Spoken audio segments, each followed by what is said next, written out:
Assalamualaikum warahmatullahi wabarakatuh. Salam sejahtera bagi kita semua. Om Swastiastu. Pada video kali ini kita akan membahas masalah organisasi global dan regional.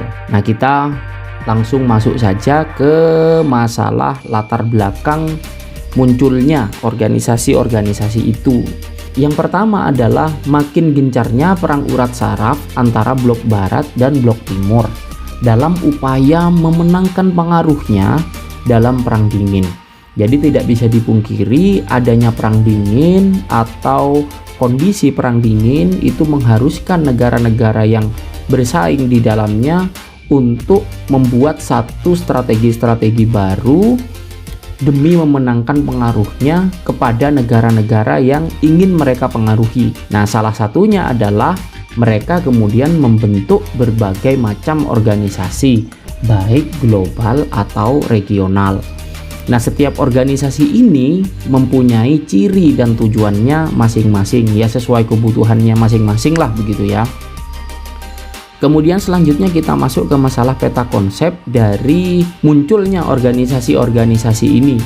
Tatanan politik global akibat adanya dampak perang dingin ini kemudian memunculkan organisasi-organisasi internasional. Nah, organisasi-organisasi internasional ini kemudian terpecah menjadi beberapa kategori. Ada yang kategorinya global atau sifatnya global, ada yang sifatnya regional, kemudian ada yang bidang tersendiri yaitu bidang pertahanan. Organisasi-organisasi global di sini salah satunya adalah GATT, WTO, OKI, OPEC atau gerakan non-blok. Kemudian untuk regional ada MEE, APEC, AFTA, NAFTA, CAFTA, dan bidang pertahanan ada NATO, Pakta Warsawa, ANZUS, dan SEATO. Nah, organisasi-organisasi ini tidak saya sebutkan semuanya ya. Artinya organisasinya memang banyak sekali.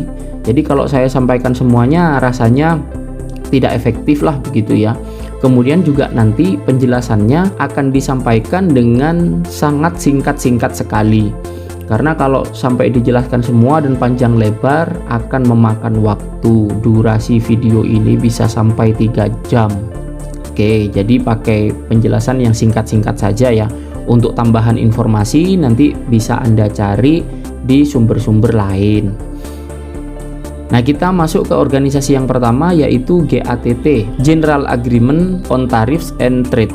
Nah, GATT ini disepakati pertama kali pada tahun 1948 di Jenewa, Swiss. Tujuan utamanya apa? Tujuannya adalah untuk menciptakan perdagangan internasional yang bebas. Nah, menurut prinsip organisasi ini atau tujuan utama dari organisasi ini adalah mewujudkan satu perdagangan internasional atau lalu lintas perdagangan antar negara sebebas-bebasnya. Kemudian membantu menciptakan pertumbuhan ekonomi dan pembangunan di negara-negara anggota itu maksudnya. Kita masuk ke masalah prinsip-prinsip dari GATT. Yang pertama adalah Trade Without Discrimination. Artinya, prinsip ini menekankan suatu kebijakan perdagangan negara ini agar dilaksanakan dengan prinsip-prinsip yang non-diskriminasi begitu. Nah, menurut prinsip ini juga semua negara anggota yang terikat di dalamnya dianjurkan untuk memberikan perlakuan yang sama terhadap negara-negara lain dalam pelaksanaan kebijakan impor dan ekspornya. Jadi barang impor dan lokal itu harus diperlakukan sama di pasaran. Kemudian protection through tariffs, artinya proteksi terhadap industri lokal itu boleh dilakukan asalkan melalui tarif saja, bukan melalui perdagangan-perdagangan lain ya, yang terutama yang non tarif gitu loh. Kemudian prinsip transparansi dan keterbukaan. Kebijakan-kebijakan ekonomi dari negara-negara anggota GATT itu harus transparan dan terbuka. Artinya tidak boleh ada kebijakan yang menutup kemungkinan negara lain untuk berinvestasi di sana atau untuk mengekspor barang ke sana gitu loh. Jadi prinsip-prinsip perdagangan bebas ini sangat dijunjung tinggi dalam prinsip GATT ini. Kemudian the stable basic for trade, GATT berusaha untuk menciptakan stabilitas perdagangan, sehingga kemudian dibuatlah peraturan tentang pengikatan tarif melalui perundingan antara negara-negara anggotanya. Nah, kemudian kita masuk ke organisasi kedua, yaitu WTO ya, atau World Trade Organization. Nah, WTO ini sebetulnya adalah kelanjutan dari GATT gitu ya. Jadi ya hampir-hampir sama memang dengan GATT. Ini adalah badan internasional yang mengatur perdagangan antar negara. Kemudian aturan perdagangan ditandatangani oleh seluruh negara anggota. Memang hampir-hampir sama dengan GATT. Kemudian persetujuan yang ditandatangani ini bersifat mengikat dan harus dipatuhi oleh negara-negara anggotanya. Sehingga kalau ada kebijakan apapun dalam organisasi WTO ini, kesepakatan apapun itu harus benar-benar dilaksanakan dan sifatnya itu mengikat negara-negara anggota. Kemudian globalisasi kemudian mengubah struktur dan pola hubungan perdagangan internasional. Jadi adanya arus globalisasi membuat perdagangan internasional itu menerapkan kebijakan-kebijakan baru atau kemudian menerapkan peraturan-peraturan baru. Globalisasi kemudian juga ikut menyumbangkan munculnya skala perdagangan internasional yang memicu tumbuhnya perdagangan bebas. Ya, karena adanya globalisasi itu, lalu lintas perdagangan, lalu lintas barang dan jasa antar negara itu tidak lagi lambat seperti dulu. Setelah adanya globalisasi ini, lalu lintasnya itu semakin cepat. Sebagaimana pengertian dari globalisasi itu sendiri yang sudah dijelaskan di video sebelum-sebelumnya gitu ya, bahwa globalisasi itu kemudian menghilangkan jarak antar negara ya, menghilangkan batas antar negara, sehingga perputaran barang dari negara satu ke negara lain itu terjadi sangat cepat sekali, apalagi sekarang gitu ya. Kalau sekarang bahkan kita membeli barang itu dari luar negeri, misalkan kita pesan secara perorangan itu mungkin saja gitu ya. Lihat di toko online yang jual orang luar negeri, misalkan kita beli aja itu dan akan sampai di rumah kita. Betapa sudah sangat bebasnya perdagangan antar negara. Selanjutnya, tujuan utama WTO adalah membantu para produsen barang, jasa, eksportir maupun importir dalam kegiatan perdagangan. Nah, artinya di sini swasta-swasta atau perusahaan-perusahaan yang bergerak dalam bidang perdagangan itu dibuka kemungkinan-kemungkinannya untuk merambah pasar-pasar internasional oleh WTO ini. Kemudian pendirian WTO ini dimaksudkan menciptakan kesejahteraan negara-negara anggota ya, melalui perdagangan internasional yang bebas. Fungsi dan tujuan WTO ini kemudian dimuat dalam artikel 3. Nah, silahkan dicari informasi tentang artikel 3 ya, tidak usah saya jelaskan di sini biar tidak memakan waktu. Kemudian selanjutnya ada Masyarakat Ekonomi Eropa.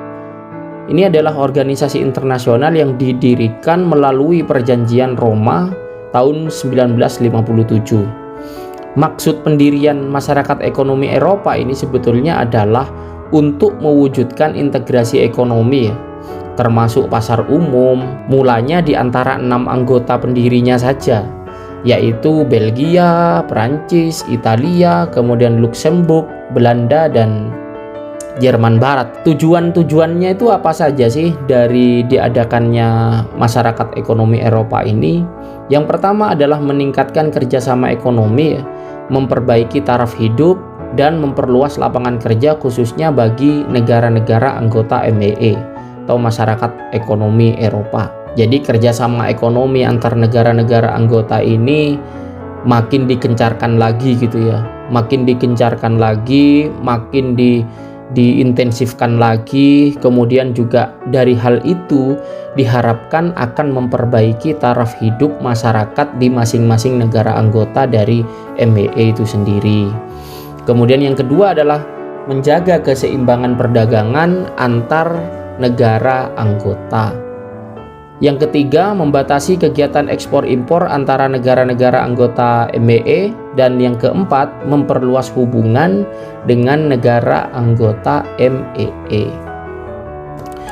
Nah, MEE ini kemudian pada akhirnya berganti nama ya, menjadi Uni Eropa melalui perjanjian Maastricht. Nah, ini bahkan sampai sekarang gitu ya, Uni Eropa mereka mempunyai mata uang yang sama di antara negara-negara anggota Uni Eropa itu. Mata uangnya kan euro gitu ya. Nah, kita lanjut ke organisasi pertahanan. Nah, di sini ada NATO, North Atlantic Treaty Organization. Organisasi ini didirikan 4 April 1949 ya. Tujuan utamanya sebetulnya dari dibentuknya NATO ini adalah membendung pengaruh komunisme di seluruh dunia, supaya tidak bertambah lagi negara-negara yang ikut komunisme. Jadi NATO itu dibuat sebetulnya untuk itu. Kemudian yang ketiga adalah menyelesaikan sengketa secara damai. Artinya kalau ada sengketa-sengketa di dunia, NATO ini kira-kira ya sering kan ikut campur gitu ya, walaupun tidak selalu secara damai gitu loh. Yang keempat adalah menghapuskan sengketa politik ekonomi internasional. Dan yang kelima, menghindarkan penggunaan kekerasan dan ancaman militer dalam hubungan internasional. Nah, maunya sebetulnya ya menghindarkan penggunaan kekerasan, tetapi pada aplikasinya ya bisa dicermati sendirilah gitu ya bagaimana NATO itu. Kemudian saling membantu dan membela negara anggota yang mendapat serangan dari negara lain. Bahkan ada satu aturan gitu ya, ada satu prinsip di dalam organisasi NATO ini, setiap serangan kepada negara anggota itu dianggap sebagai serangan kepada seluruh negara anggota. Hingga kalau ada satu negara anggota NATO itu yang diserang oleh salah satu negara, itu dianggap menyerang semuanya. Sehingga negara-negara lainnya yang menjadi anggota NATO itu kemudian akan ikut campur terhadap masalah-masalah yang muncul itu. Selain NATO, Blok Timur membuat apa? Blok Timur membuat Pakta Warsawa.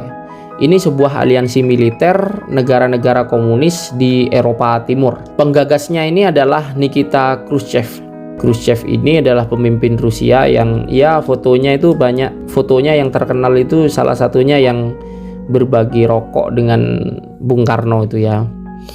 Anggota dari Pakta Warsawa adalah Republik Albania, Republik Bulgaria, Republik Hungaria, Jerman Timur, kemudian Polandia, Rumania, Soviet, dan Ceko.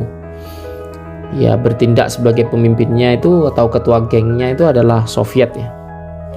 Nah, Pakta Warsawa ini adalah jawaban langsung dari dibentuknya Pakta Pertahanan NATO tadi. Jadi Pakta Warsawa ini adalah reaksinya ya. Karena blok barat membentuk NATO, membentuk Pakta Pertahanan NATO, maka Blok Timur buat Pakta Warsawa. Tugas dari Pakta Warsawa ini bukan hanya di dalam bidang-bidang militer ya, tetapi juga meliputi bidang non-militer. Nah, tetapi bedanya dengan NATO itu, Pakta Warsawa ini tidak berkembang atau tidak berumur lama. Mereka kemudian bubar pada 31 Maret 1991. Beda dengan NATO. Kalau NATO kan masih sampai hari ini, NATO masih berdiri gitu ya. NATO masih bertahan.